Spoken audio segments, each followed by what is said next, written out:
সারস ও বাঘের গল্প।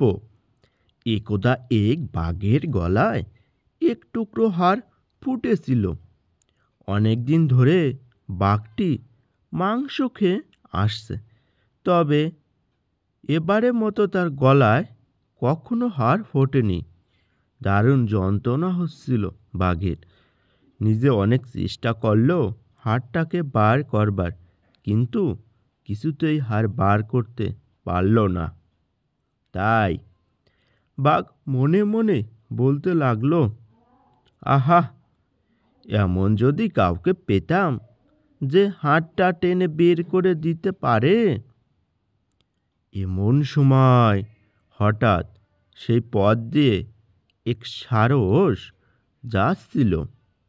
সারস পাখিকে যেতে দেখে বাঘ অতি কষ্টে বলল, ভাই, আমার একটা উপকার করতে পারবে? আমার গলায় হাড় ফুটেছে, এই হাড়টা যদি তুমি বার করে দিতে পারো তাহলে আমি তোমাকে পুরস্কার দেব। বাঘের কথায় সারস গলে জল হয়ে গেল। বাঘের মতো প্রাণী তাকে উপকার করবার জন্য অনুরোধ জানাচ্ছে। মনে মনে একটু তার যেন গর্ব হলো।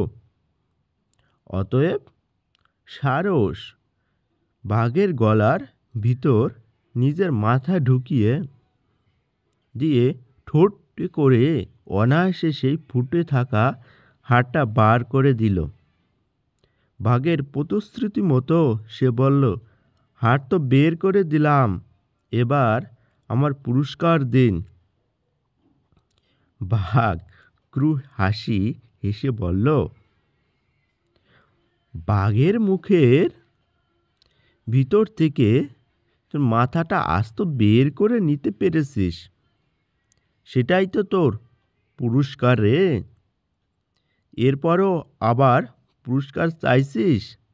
হায় হতভাগা, এখান থেকে টু শব্দ করলে। উপদেশ: দুজনের উপকার করে প্রতিদান চাইতে নেই।